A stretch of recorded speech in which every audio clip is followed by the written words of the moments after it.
You need to go, you need to create a report on site, and you need to share it. And so, long time ago, in like a week, we built the ability to do reports. We've updated them, PDF photo reports. You've got photos, you've got notes. All I did was a few clicks, and now I was able in a singular report to do something along the lines of arrival, first project, second project, third project, everything timelined, everything geotagged, everything time-stamped. And that way, it just totally eliminates the back and forth with what are we looking at? Hey, what's going on, Restoration Nation? So this episode, I'm really excited to go ahead and bring it to you because today we get to interview Luke Hansen, which is the founder and CEO of CompanyCam. Now, CompanyCam, I'm sure you guys have heard me talk about it a million times. It's an app that allows you to go ahead and have photo documentation of all of your job sites.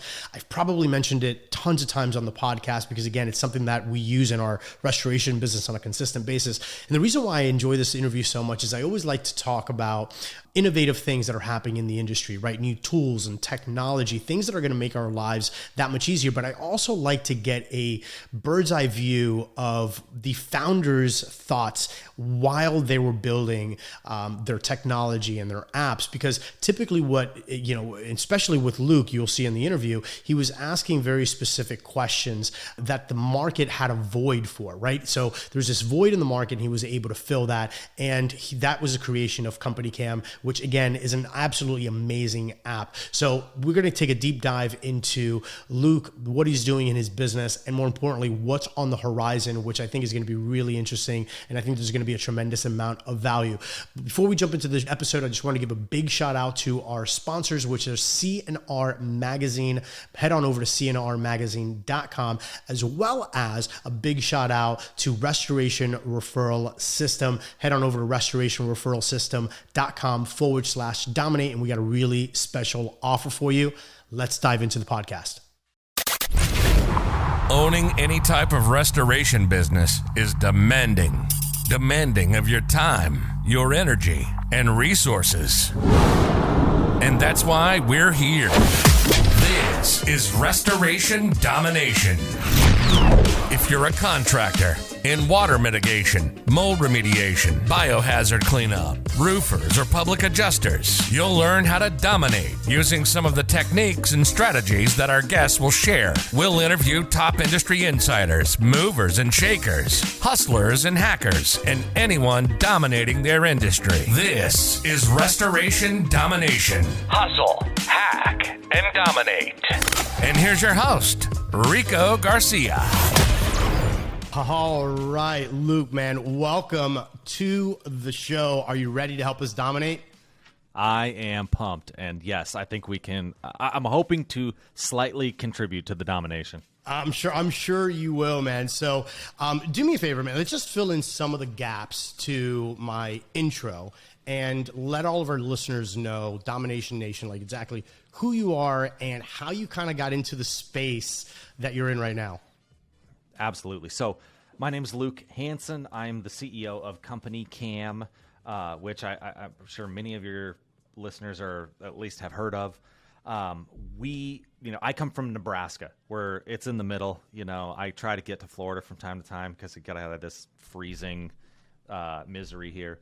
But my family owns a roofing company, and I grew up, working from like an illegal age, like cleaning job sites and just doing all this kind of construction work, and then done almost every job you can do at a local roofing business.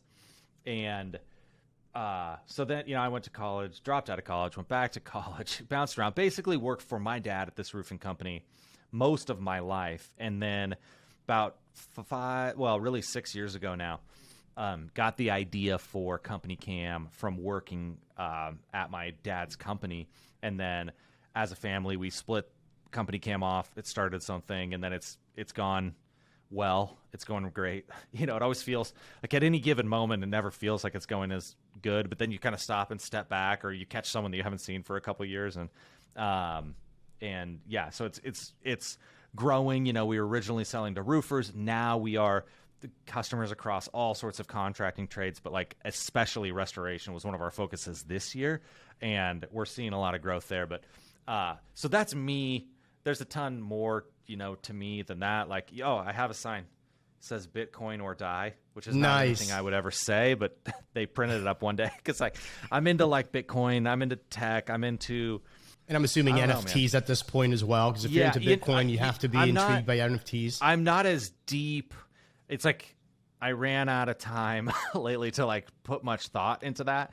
But yeah, like a lot of this in principle, I just think like the world is changing. Technology is changing the world, and like different areas are like a little different paces, you know, but like we were, for example, starting CompanyCam, we were trying to take photos. You know, you need to send them to the insurance company. You need to cover your butt. You need to use them for your marketing. Like we wanted everyone taking photos, and like guys were handing me like, remember when there's those little micro SD cards in your phone? Then you would slide that into the bigger one. Like people were like handing me those. And so I tried to get everyone using Dropbox, and then I couldn't, they would never remember to do it, or they would put it in the wrong folder. And like, I kept thinking like, this shouldn't be that complicated. I bet someone has solved this problem.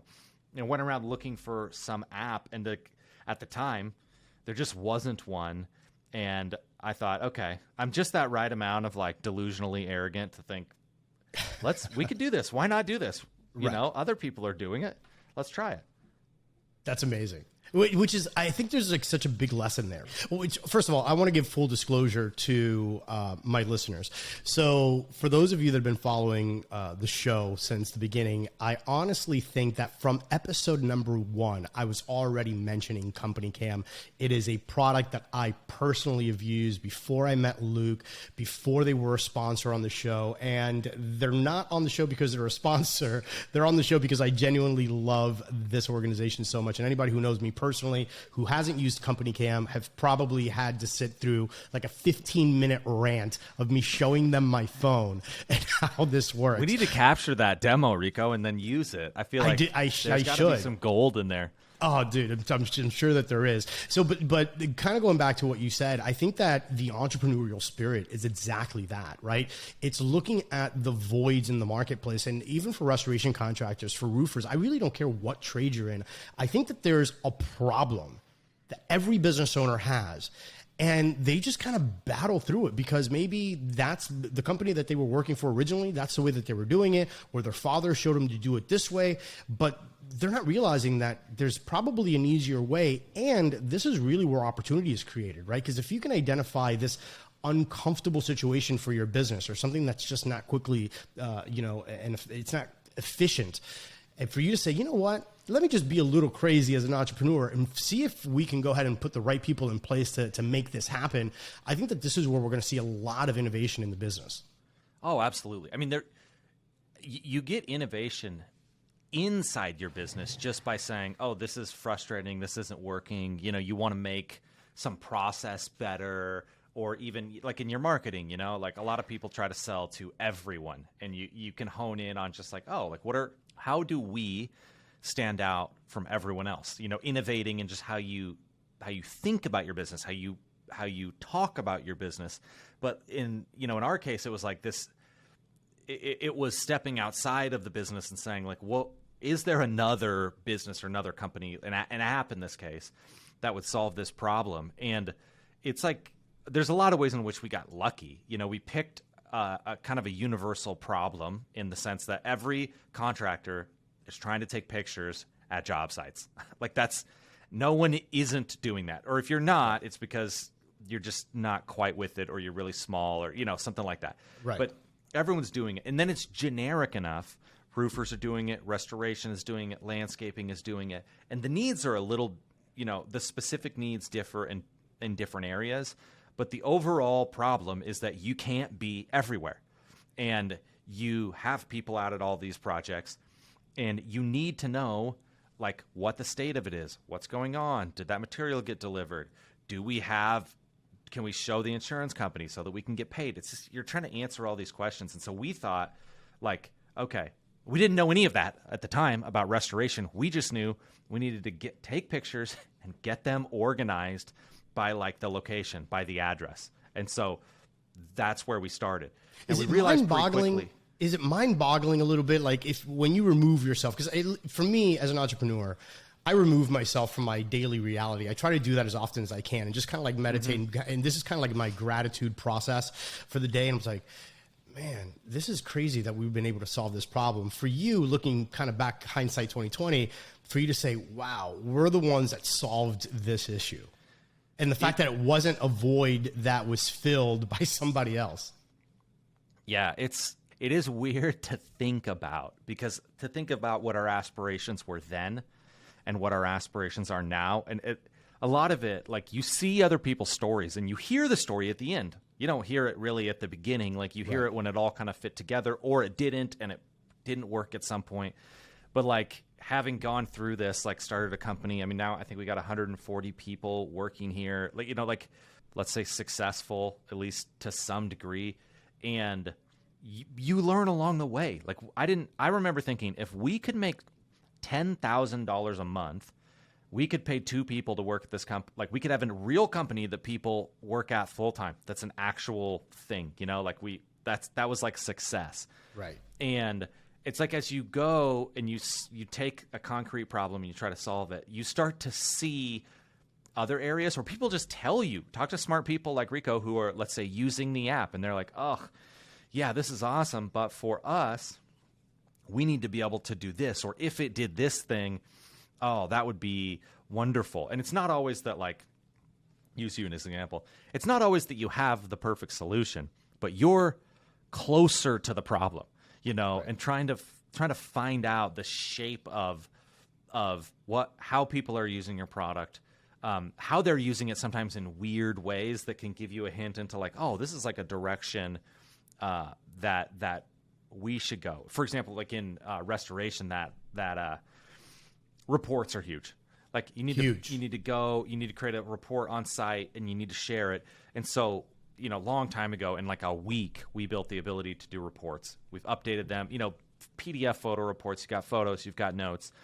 And now it's even available on mobile, because it wasn't available on mobile. Now it's available on mobile. It wasn't. No, we are putting a ton of effort into what I would call the more structured data capture. So, like, pointing a camera, I would say, is unstructured. The camera isn't telling you what to do. It's just a way to capture information.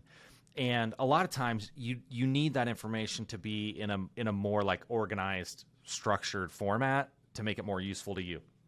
Again, whether it's sending it to insurance, whether it's like reporting it to a customer, or just making sure that everything got done.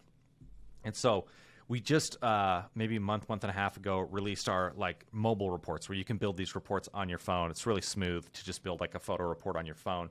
We're about to roll out templates so that you can save templates of those, you know, that are already pre-organized and have, you know, some boilerplate in there, like the structure. You could build in the structure of a property or something, and then you're just kind of filling it out with the variable stuff, like the photos from that specific place. But we are trying to go deeper and deeper down that road of what I would say is we want to be the best way to capture the state of a project.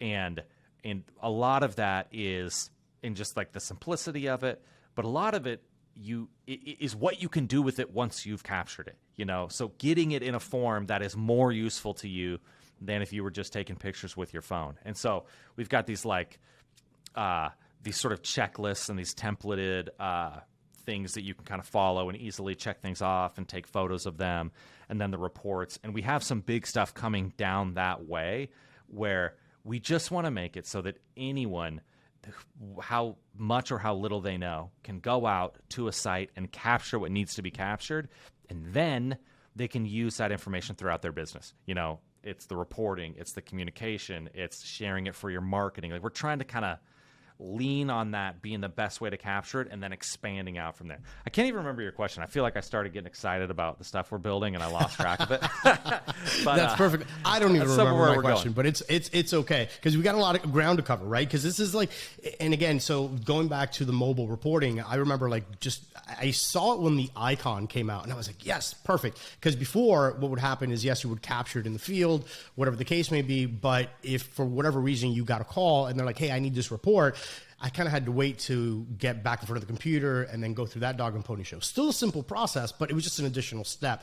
Now, but you got to be at a different location, basically, which is the pain. So now, once that went active, I was like, perfect. And, again, every company uses it a little bit different, but it's really nice to, for example, we just recently had, actually yesterday or the day before, insurance agent calls me up, desk adjuster calls me up, says, hey, I need the sequential photos for this tarping project, right? Because it was multiple times that we went out there. So they had 3 different reports of different stages, but instead, all I did was a few clicks, and now I was able in a singular report to do something along the lines of arrival, first project, second project, third project, everything timelined, everything geotagged, everything time-stamped. And that way, it just totally eliminates the back and forth with what are we looking at. The other major thing that I really enjoyed is in older methods, you would just basically send a photo. And it was just a photo, right? And sometimes when you're doing water mitigation, sometimes you've got, water damage that's 2 feet up from the floor on the drywall. Well, when you're on site, you could see that clear as day. But sometimes on a picture, you got to get the right angle, and it's very difficult to call it out. And then once you're having that phone conversation with someone who's not a water mitigation expert, and you're trying to explain exactly what it is that you're looking at, it's very difficult. But now with the little arrows and the little circles and how you can zoom in and also add the text, like all of that stuff is just really amazing. Well, thank you. It's funny because I don't think about that stuff as much anymore, because it's like things that you get used to, you almost start taking for granted. But just, yes, the speed and simplicity of being able to pop that arrow there, write a quick note, hey, this is 2 feet above the floor, needs, full demo or, whatever that note says. We want the photo to be able to communicate everything. That's like the goal, is that photo, it's already showing you the world, but then if you can add that extra touch to it in a really simple way, like it still blows me away how complicated it is to draw on a photo on an iPhone, that they haven't just like done it like anyone Instagram. I don't know, like other apps have figured out roughly how to do that. I mean, we figured it out quite a while ago. And the fact that I go into my iPhone photos and I want to just like write something on a photo is like 17 steps. It feels like, right. It drives me crazy. But yeah, so we wanted, like, we're always balancing the power, like the ability to do things with the simplicity of doing them. And because you always want to add more features, you want to make it better, you want to address new things. But sometimes I feel like companies will get in their own way. They'll like, oh, we had this simple thing that worked really well, and then we added this new thing, and that added like 4 steps to the other thing, and we're, I don't even know, killing the golden goose. Can't think of the right analogy. Well, I think that this is a good like little segue, because one of the things, sometimes less is more with certain apps, and even though it seems like you guys are rolling out new features and new integrations and a lot of just things that weren't there at the beginning, it's still very, very simple and easy to use, right? It's very intuitive. You don't have to coach somebody on how to do this, right? Maybe some few little things here on internal communications, and which is something that we'll talk about a little bit later. But as you were talking, I was thinking, considering where you came from and where you are now and the way that you're trying to communicate with others through photo, is there something on the horizon for a 3D modeling type of deal, which is very, very big in the industry now? Is that something that you guys are potentially looking to target? Or are you saying, you know what, let's just stay in our lane, we'll do photos and call it a day? I mean, this is a periodic conversation. Like, we dabbled with the augmented reality for a while. It was very new. We built the ability to do measurements and stuff and to kind of take photos of those. And then Apple built that out of the box, and Android, they kind of included it with the phone. And we just thought, look, we don't want to dedicate the resources to trying to compete with Apple. Like, that's just not, in the long game, they're just going to do it. And that's easy to do that and upload it on your phone. Now, what they're doing now is they're putting these LiDAR sensors. So LiDAR is like the light emitting radar. I don't even know what it stands for. The point is, it, instead of just like being a camera that like takes in light, it like shoots out like invisible like lasers or something to measure. So iPads, I think the new iPads have a little bit bigger sensor on them. Yep. My point is, we're getting closer to this thing where regular people will have the ability to kind of build out these models versus having to have like a Matterport machine or something that's like expensive technology that regular people don't have. And so we don't have a concrete plan of exactly what we're going to do in that regard. But I did just talked to an intern yesterday about like in doing some research to figure out like what companies are doing this, what's available to us around the modeling, the visualizations, and the measuring, because they're all really interesting. And like with our mission being to be the best way to capture the state of a project or the state of a job, that would fall. I shouldn't say that's our mission. That is our sort of strategy for our product. And that falls well inside of that strategy. But I feel like we're still like 1 or 2 phone generations away from being like really there where you can do it on the phone, because that's what would be important to us, is that you can just do it directly from the phone, because we just cannot expect people to be, some people will bring in other hardware or other stuff like that. But for us, it's like, we aren't going to build some expensive piece of equipment. Like our tool is going to be the phone, and they're getting close and we're exploring what's there, but we haven't like nailed it yet. I'm curious though, flipping the script as a someone who dominates restoration, what kind of, whether it be modeling or visualizations, or like, what is the kind of stuff that you imagine being able to do, not maybe with CompanyCam or not, but something down that category that would like really make a difference for a restoration contractor? For me personally, I mean, again, I'm constantly using not only my phone in the field, but also an iPad, for example. Like an iPad Pro, the LiDAR is just ridiculous. It's got, the measurements are really, really close. I mean, I would put them head to head. Slight advantage to Matterport, but I mean, it's so minute that it's not even worth discussing. If we could have like that kind of integration with CompanyCam on a 3D modeling type of deal, even if it didn't have the measurements perfect, but just have enough of the sensor where we can go from room to room to room, X amount of feet apart, and they can, kind of web all of these images together in a 3D model, with the added benefit of clicking on an item and having a sub-menu with, hey, this is what's damaged, or this is what we're looking at, or whatever note it is that you want to make, that would totally be a game changer. Ooh, interesting. So you build the model, and instead of like the photo becoming the key home for like a piece of information, it almost is like you have this big model. I say model, semi-connected model of, let's say, an interior. And any given space in that, like you tap an item or a wall or whatever, but it's like almost all the context would be housed in that area, right? And it could just be really identified cool by idea. like a little dot. It could be identified by however it is that you want, especially if it was, what would be really awesome is if you had like even color coded, let's say dots, right, that you could go ahead and put on. Let's just pretend, for example, that you had like the wall behind me, right? So we've got the wall, and then we've got the artwork, and then we've got the desk, right? So we've got all of these things here. If I was to go ahead and do like a 3D scan of the room, but then let's say that I wanted to go ahead and place a little dot, boom, right on the bowl, right? Which for those of you listening, it's my painting behind me. It's a Wall Street Bull, which, by the way, is epic. But anyways, let's say I'll put a little dot on there, and then anybody who's looking at it can say, oh, okay, there's a note here. Boom. And then they open it up and like, okay, artwork had to be sent out based on ABC damage, right? And then we can go ahead and have like another one for, let's say, the desk, and maybe whatever that may look like that would be really amazing. How important would the measurements be in that? Because like I can picture, like they make these like 3D cameras, and I'm wondering about like, okay, if you had a 3D photo and you could start tagging different parts of it, that's really compelling.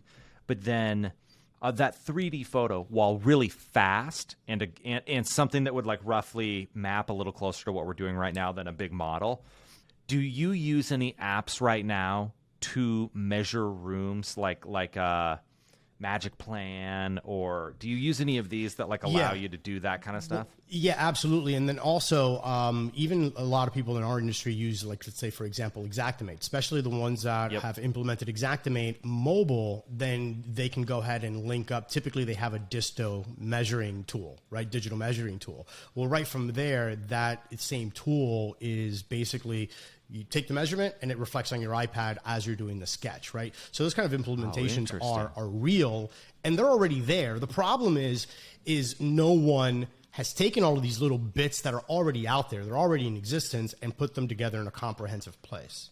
In like a seamless thing. Okay, Right. I'll tell you what. I don't want to derail this interview asking you too many questions. But I Here we want go. to talk to you about that sometime, whether, on air, off air, it doesn't matter to me. And here, just kind of like, it sounds like there's some good ideas rattling around in there. Every once in a while, I get some bright ideas. Every once in a while, But yeah, man. So the other major thing that I really like about the tool is collaboration. When you guys rolled that out, was amazing. And for those of you that are listening and watching, if you haven't used CompanyCam, here's a big advantage, right? We've all had the phone call of saying, "Hey, boss, I'm looking at this thing." And it looks like this and blah, blah, blah, and I don't know what to do. And then you're trying to say, you're talking to your employee who's in the field and you're like, well, can you describe it? Like, what exactly does it look like? Is it corroded? Is it this? Is it that? And you're spending 30 minutes having a conversation, right? So a couple of things that I want to talk about. Number one, the stream, right? Or the live or whatever it is that you guys call it. Point is, I have a computer screen open, and whenever we have projects going on, regardless of how many projects we have going on, besides the projects, there's this constant live stream of photos that are being uploaded. So in a way, you are, as an owner or a manager or a supervisor, you are at any point supervising each and every single job site based on the photos that are being uploaded. That was a huge advantage. The other thing is that we all use subs, right? Or we have other pros that we're constantly bringing in. Let me just give you the example that I use the most. I work very tightly with public adjusters. I'm a huge advocate for public adjusters for the homeowner. I believe that public adjusters are, in most cases, are an absolute must in the claims process. My personal opinion, other mitigation companies don't believe that. That's just, Rico's personal opinion. Now, what I do is I've built relationships with the public adjusters, and I say, hey, by the way, I'm using this app. This would make our relationship that much easier. So now what we do is if the public adjuster is on site first, guess what they do? They're using CompanyCam. They add me as a collaborator. Before I even show up, I already know, first of all, the address of the property. I have first and last name. I can just tap and it automatically opens in maps. And I've got all the pictures that the public adjuster took. Vice versa, if I'm first one on site, now I also say, hey, by the way, I've got this client. I'm going to add you as a collaborator. It eliminates not just the photo thing, which is, again, it sounds stupid, but it's real value. Now I'm not having to add an additional step of sending a text message with the person's first and last name, their property address, their insurance information. All of that is done because I just add them as a collaborator on the app. So where did that stem from when you guys were developing that? Yeah, I mean, it was smart people like you telling us that we needed to do it. I mean, we built this really as an internal tool. The idea that you're going to capture this stuff in the field, we're going to help you get it easily organized, and we're going to stream it back to you, like you were saying, which I like how you described that. We're going to stream it back so that you can see what's going on. You can act as almost a supervisor wherever you are. Now, it is the case that a lot of our customers, there's multiple trades working on a thing. And we didn't have a great way for them to collaborate. They would have to share reports to each other from CompanyCam, but even if they were both using CompanyCam, they couldn't just run the project together or have a shared source of truth. And that's where that came from. And it was overwhelmingly restoration contractors that we were talking to that were saying, hey, this is a must.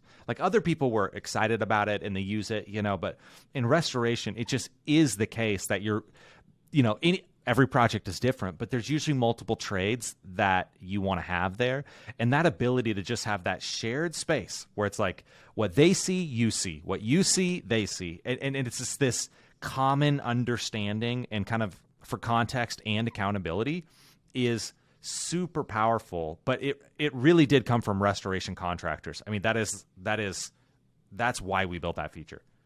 Which is also another quick note. I don't even know if you're aware of this, but I was speaking to Jordan, which is my contact point with you guys.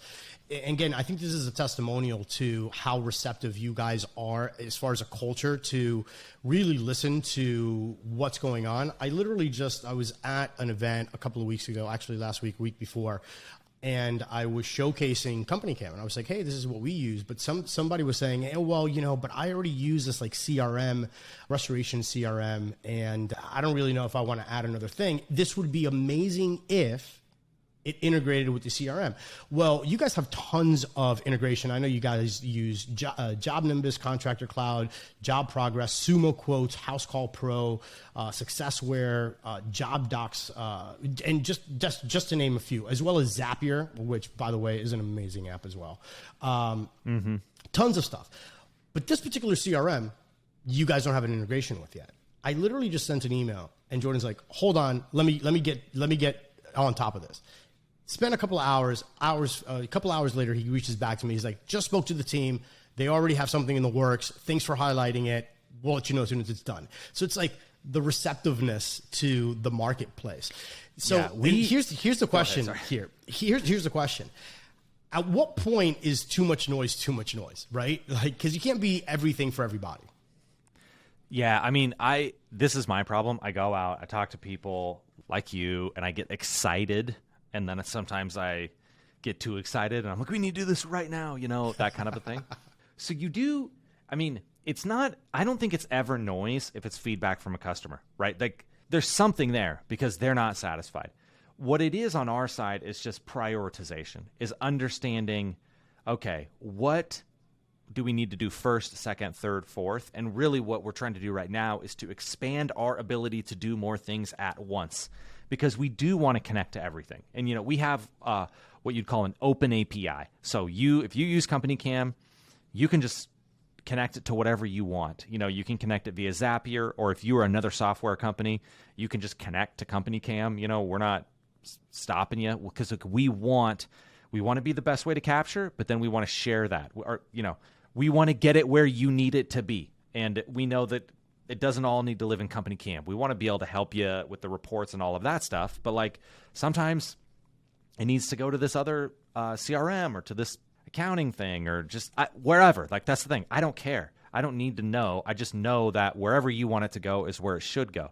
And so it's hard when you have a lot of ideas to hone in and prioritize. But that's what I encourage all of our people here. In fact, we're hosting this big product strategy day next week where it's 20 of us and from sales, from all departments coming to talk about ideas, what's possible, what we're hearing, this kind of thing. Because I'm just big on that, sharing it, kind of debating it, and gaining this mutual understanding. Because if you're a software engineer, you have one kind of view of things. And if you are working with restoration contractors all day, you have another view. And if you are working in marketing here and talking to our customers who are super interested in using the photos for marketing, maybe you have another perspective. And it's so I want to hear it all, but then I want to bring it in and then be deliberate about how we prioritize. And I feel like sometimes, kind of like you said, you can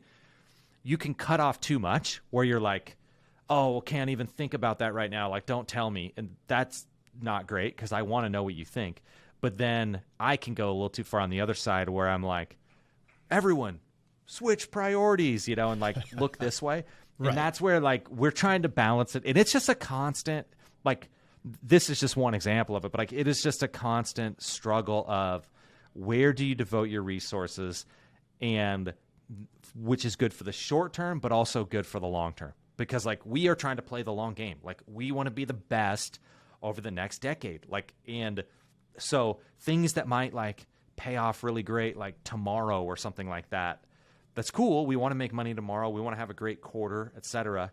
But we're trying to play the long game and win the long game. And so, yeah, I don't know that that's even that helpful other than it's a balance. But you said Zapier there. I want to go back to that. I was just talking with Corey, who's running all of our integration. The kid's an absolute genius. But he is going to set out to build the best Zapier integration. We're going to rebuild it. We're going to pull almost everything in there so that those lists I was talking about, those report, really make it so that that Zapier becomes this incredibly powerful tool. Because we look at that as a way to go from kind of one to many. we want to integrate with every CRM and everywhere. Sometimes they don't want to integrate with us, and sometimes there's not enough time in the day on either side to make it happen soon. And so our thinking is, let's improve the Zapier integration to the point that it's just like as good as it gets. Like it handles everything it can possibly handle.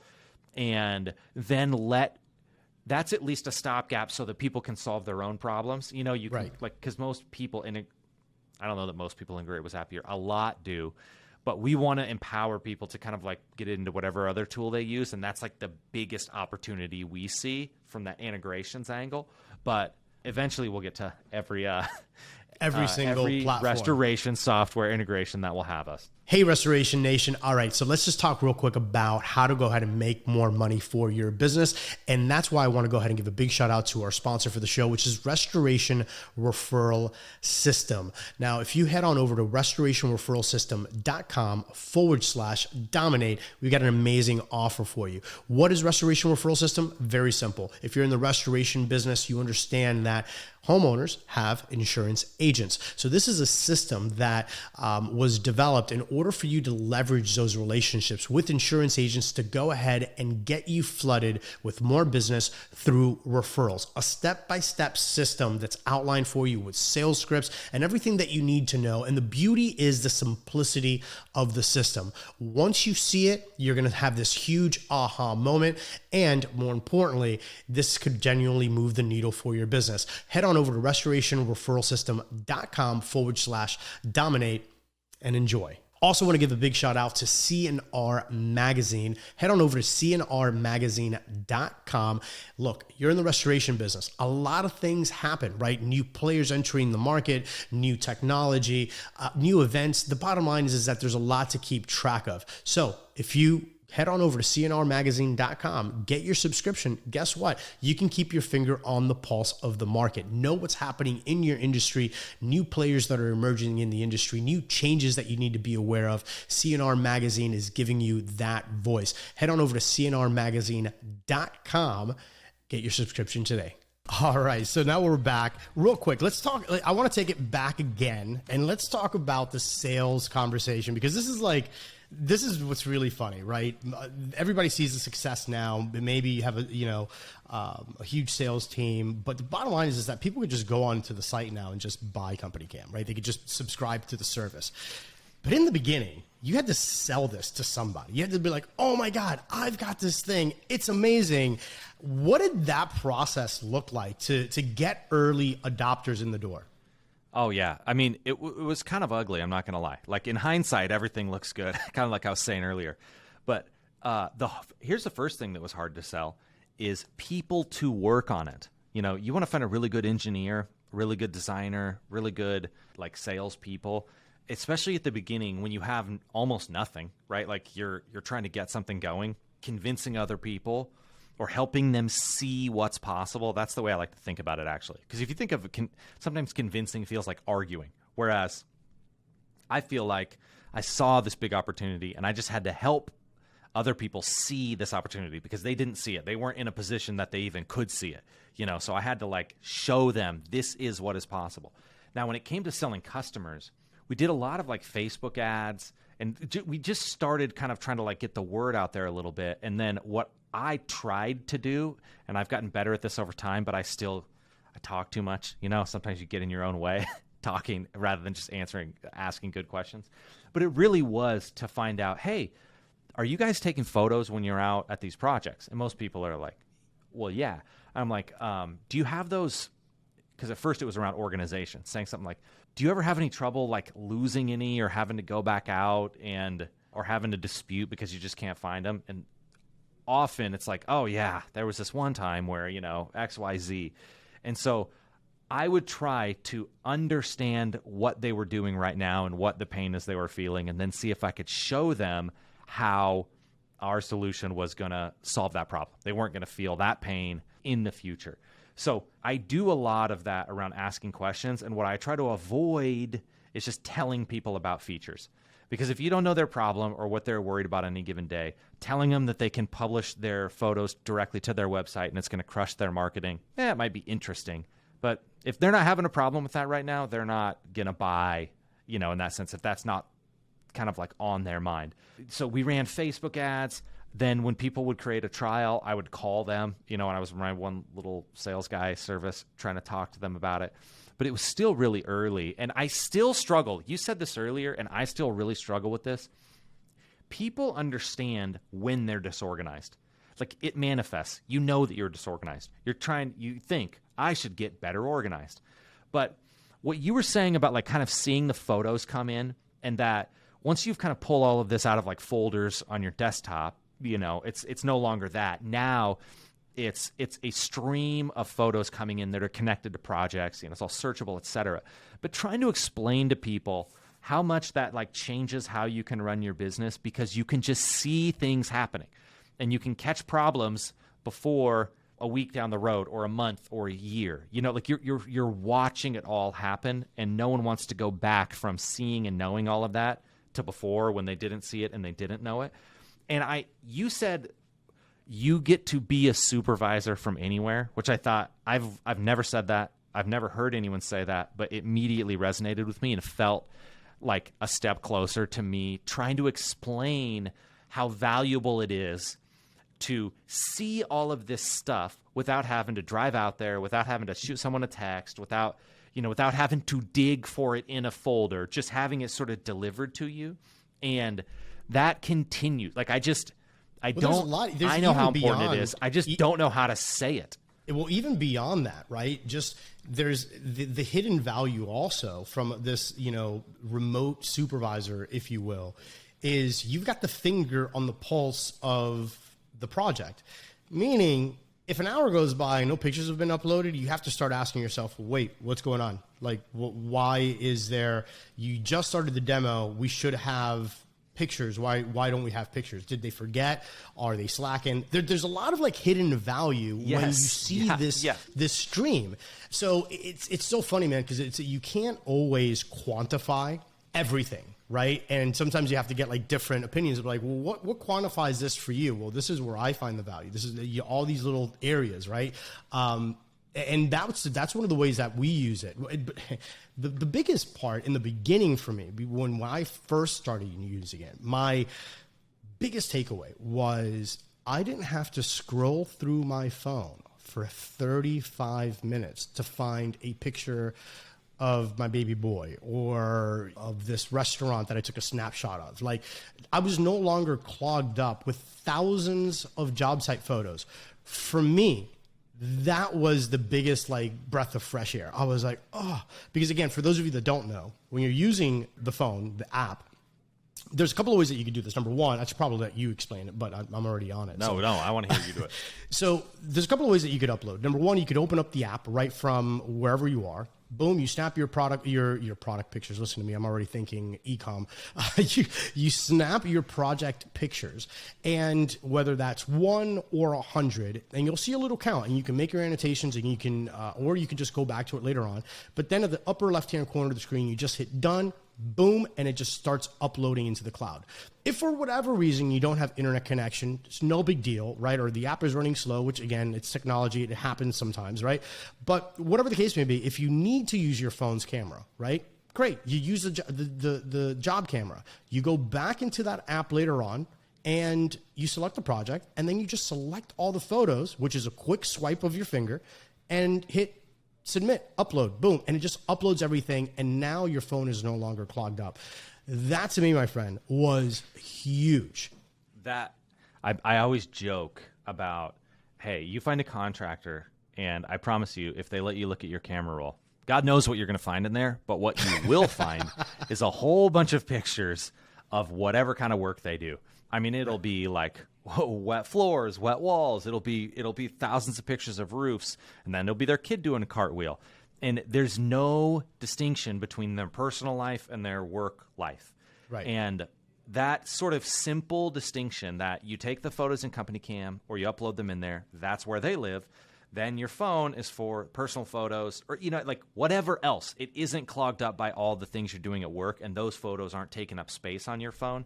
And that's one of my selling points that I try to hype for kind of the person who's using this in the field, who isn't the owner, who isn't like the one paying for it, the one who's wondering if the work is getting done. They're sort of on the flip side of that, they're the ones taking the photos when they're out there working. And usually they like it because it simplifies. They're not trying to like upload, email, do all this other stuff that they would otherwise have to do. But it also just creates that separation for them. Like they don't have their work crap clogging up their phone. And that's just like you said, no one wants that. Right. So taking you out here probably a decade or so, there's already plenty of talk, and this is just going to show how much of a geek I am when it comes down to info, right? There's lots of talk about the metaverse, and the metaverse is a very, very intriguing thing, especially considering this past year, 2 years of what's happened with COVID and remote workers and a lot of situations, right? 3D workplaces, right? These metaverse workspaces, I think, are going to be real. Is that something that in the back of your mind, you're already trying to wrap your head around and saying, what are job sites going to look like 5 to 10 years from now? How are insurance companies possibly going to be working? How are customers going to be working? And how are we going to collaborate with subcontractors? And then how does CompanyCam fit into that new universe that I personally think is inevitable? Yeah, that is a good question. I mean, I get excited about that stuff when I think of like video games and like that kind of thing. Right. That is what like is the most exciting to me. But I guess I do think that's coming. I still think that for the foreseeable future, I say foreseeable, for the next 5 to 10 years, the main way that we're going to capture information on site is going to be on our phones. Now, I think the next place that's going to move is to your eyes. Like to glasses, to something that you wear around your eyes. It's natural that if you need to capture visual information about the state of a project, capturing it from your eyes or from your face, roughly speaking, is the next place that it will probably go. So when I'm thinking forward in technology, I'm thinking, are we going to have to be running our app on glasses instead of phones, type of a thing? Like that's what I think the intermediate step is going to be. But then I wonder, kind of like you were saying, of this, like the work environment, et cetera. Like I was literally Googling last night, upcoming VR glasses, 4K VR. Like I'm like, because I have one of these VR headsets, but it's not quite there yet. Like there's just, it's close, it's good, but it's not, sorry, my headphones are bugging me. It's not all the way there. And as it gets there, once they get you to like 8K resolution per eye on this huge field of view, where you can basically, it almost looks like the real world because your eyes can't tell the difference. I mean, even now, you want to look at your phone, you have to get your face pretty dang close to that phone before you can see a pixel, if you can see one. Like they're just, it's so crisp and so clear. So when I think of our office and stuff, we have remote people. We do a lot of like Zoom and this kind of collaborative stuff. But I haven't actually thought of like the kind of the metaverse in that regard, or really thought about the implications on our company, like of how we work. But I do think about the implications especially for contractors, and for what's really important and relates to us is that capturing information on site and then communicating that and put it to work for their business. I've got some ideas there, but I also, like, again, my Bitcoin sign here, et cetera. I've gotten excited about things in the past. And I think what I've learned is that the timetables are hard to predict, but often it takes longer than you think to switch these technologies, especially when those technologies are like replacing something or when they have like network effects. Like so many things. Sorry, I'm getting carried away here. The point is, I think that it will come. It's just that like I've tempered my enthusiasm on like the speed at which it's going to change. And I'm much more along the lines of like, hey, we're not going to get like surprised exactly as a company. Like we need to know what the cutting edge technology is and how we can be leveraging that for our customers. But we don't necessarily need to be ahead in predicting, because like we don't. We don't really even. I used to just worry a lot that we were going to miss it, and now I don't worry that we're going to miss it, but I'm sort of waiting for it. Right. Yeah. And that's the thing. It's just like one of those things, especially that particular subject is one that, again, number one, our industry is probably not going to be one, even once it's there, is probably not going to be an early adopter. But we could certainly consider CompanyCam to be a tech company. I mean, it's really, at its core, you're using tech and apps. So I would figure that somewhere in the back of your brain, you're like, well, when this happens, what are the implications? Because I think there is going to be a point in time in the future. And again, maybe a decade is way too early. Maybe we're closer to 15, like who knows, right? We may not even see it being adopted, period, because there's insurance companies in place. There's all of these other players that are slow to begin with anyways. I mean, hell, they still have fax numbers, for crying out loud. Think about that. Yeah. I mean, we did have to fax something a while back, and people around here are like, how do you even do that? What is we that? don't know how to do that. Yeah, exactly. So for me, it's just more of an academic thing to see whether or not that's something that you now realize is coming on the horizon. And as a tech company, you're like, well, I wonder what the implications are. So I just wanted to pick your brain about that. Yeah, and let me add one more thing on that, because I do love this stuff, and I'm bullish on someone nailing the glasses for kind of the mix of mostly augmented reality. Like the idea, it's some combination of glasses and computer vision, because in computer vision, it's actually really hard to identify things. Like take that picture on your wall. Like there's a bull. There's what appear to be dollar signs, a bunch of colors. Like it's easy for me to be like, oh, that's a painting or right. Like a piece of art versus computers. It gets hard to tell things apart, and they're good with faces or things that you can process a billion of and figure that out. But the time when they can tell you the scope of a loss or all this stuff, which is it's just a lot of layers of thinking kind of stacked up. I do think that it's going to keep getting better and better and better, but I think there's still for quite a while going to be a lot of room for people to do these jobs. But what I think is that the next kind of thing, someone's going to nail these glasses. I've heard that Apple's working on some, and they're, if anyone's good at making hardware that's sort of small and still does a lot of processing, Apple's really good at that.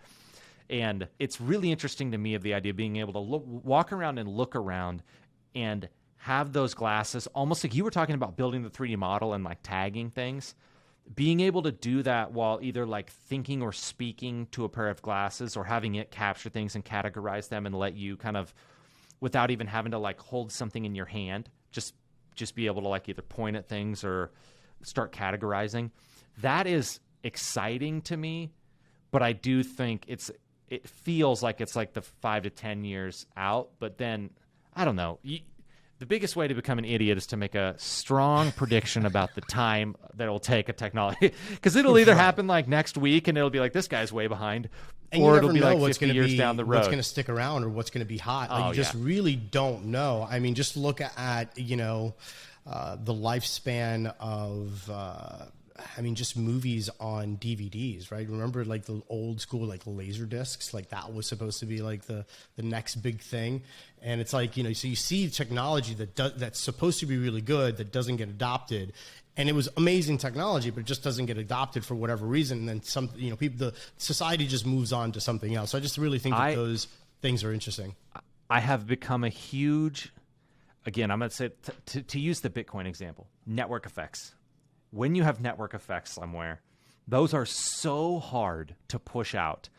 Your thing has to be so much better for a bunch of people to switch, and especially if it relies on other people changing too. If you just want to do something new that helps you, that isn't contingent on everyone else changing, then you'll do that, and you'll do it lickety-split because it's awesome and it's new. But I think of things we also use credit cards, and it's that's extremely outdated technology. It's not very secure. I mean, they put the chips now, which make them a little more secure. But Apple has distribution on half of people's pockets in this country, and they still can't.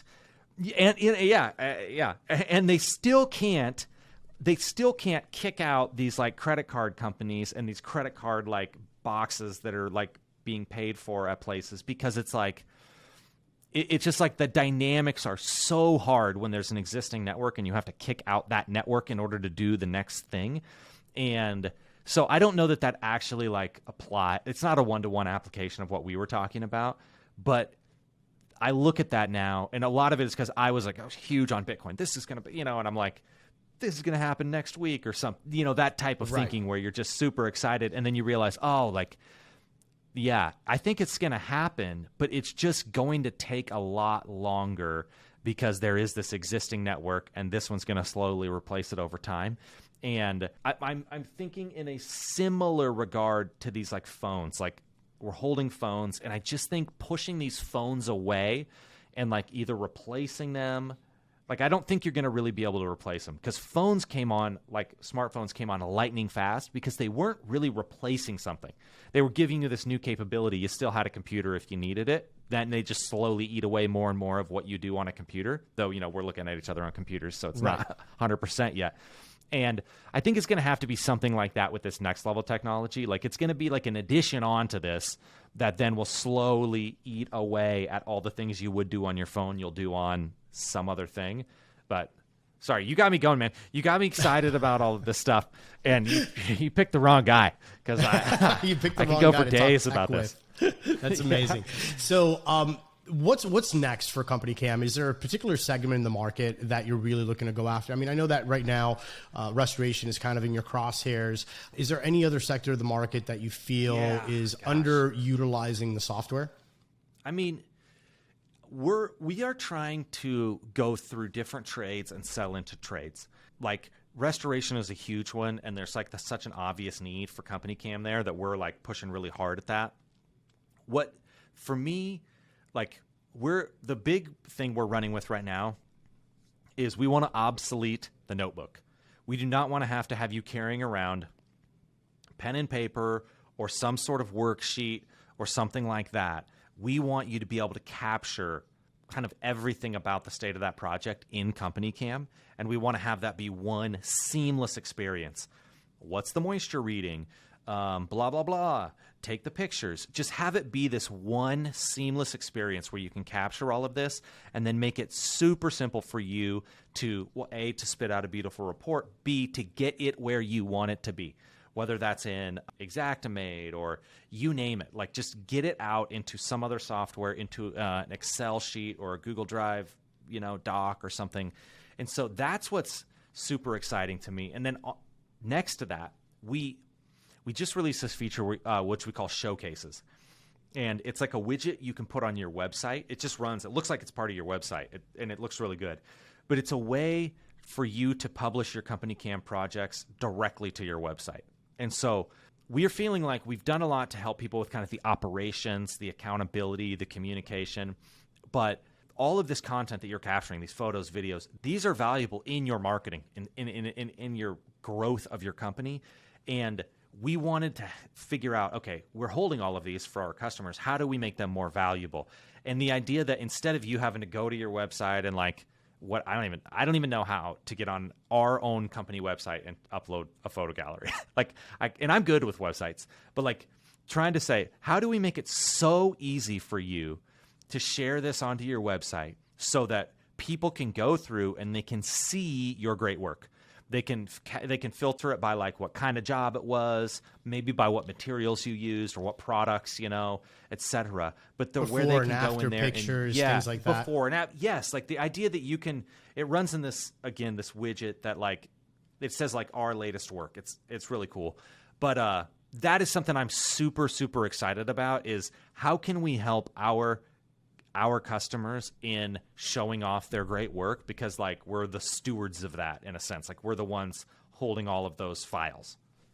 Right. It's so funny. So now you're getting me on a subject that I almost don't have the time to go into right now. But something that would be really interesting is, which I don't know because this would be an internal thing for you guys.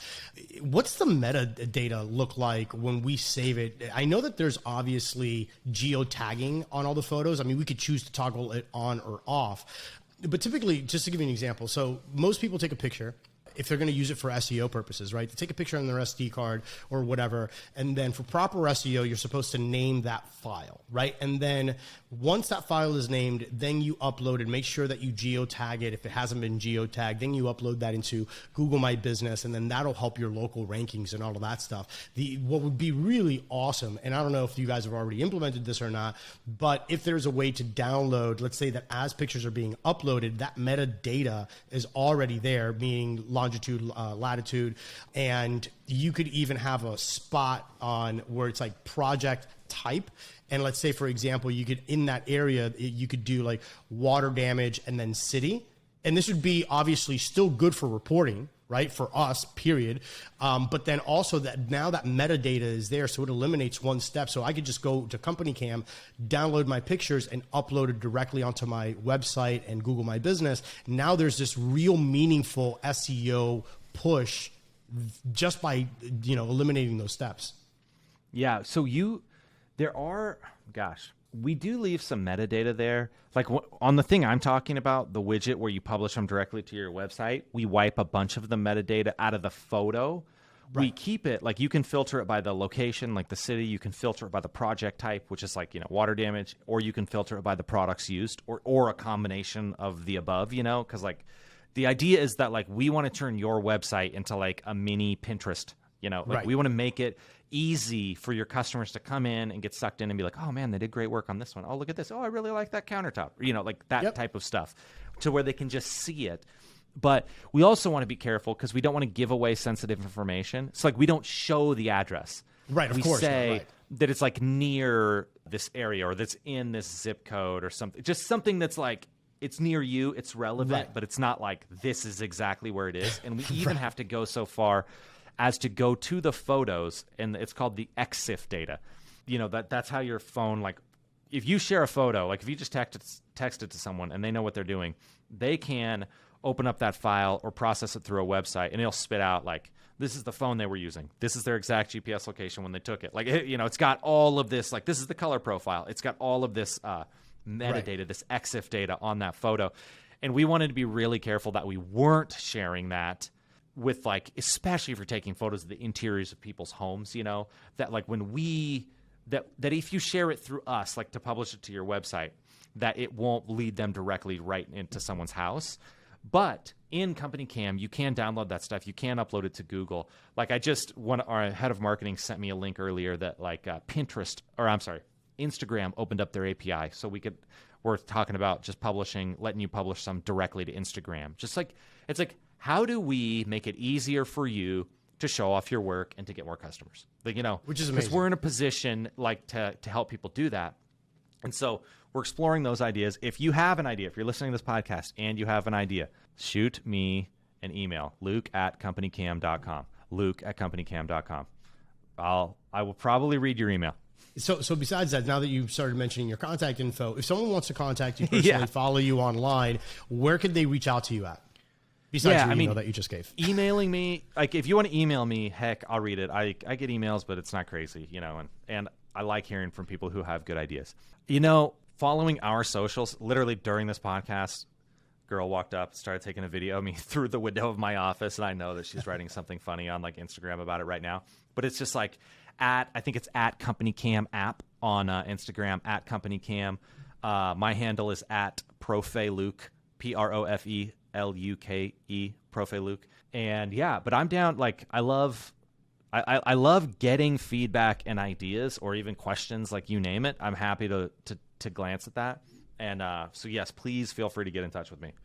Awesome. And for those of you watching and listening to the show, CompanyCam and I have worked out what I think is a pretty amazing deal for the Restoration Nation that I want to go ahead and share with you. If you like CompanyCam, if you like what you've heard, if you want to give the company a shot, right, without any commitment, you can go to CompanyCam.com/dominate. Again, that's CompanyCam.com/dominate. And check this out.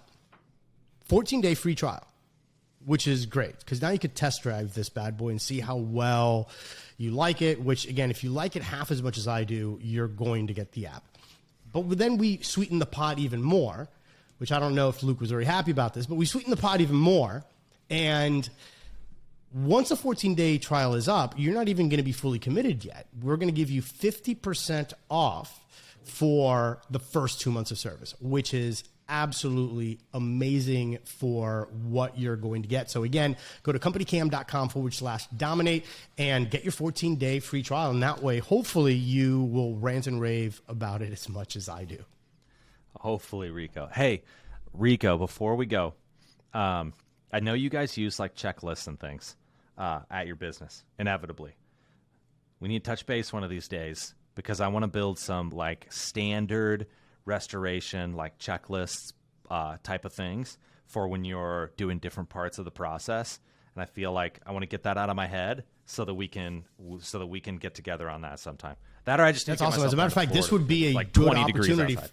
Yeah, this would be a good opportunity for anybody listening to the show. If you've got some suggestions, email Luke or just go ahead and leave a comment in the video description below or just reach out to restorationdomination.com and let's go ahead and get, a conversation going. Let's find out, what it is that the market wants and how we can go ahead and put together the absolute best technology for you. On that note, Luke, man, thank you so much, not only for the products that you've created, but just for taking the time today to help us out and showcase exactly what it is that you do and for adding so much value, man. We appreciate you. Rico, thank you, man. It was great to be here. Glad to be a part of it. Looking forward to hearing from people. And I want to catch you in the real world one of these days. Let's do it, my friend. Catch you on the flip side. You've been listening to Restoration Domination, interviewing the restoration business's top industry insiders, the movers and shakers, the hustlers and hackers. We hope you've gotten some useful and practical information from the show. Make sure to like, rate, and review. And we'll be back soon. But in the meantime, hook up with us on Instagram. Find Rico at Rico Garcia Jr. And check out the YouTube channel at Restoration Domination. Till next time, this is Restoration Domination.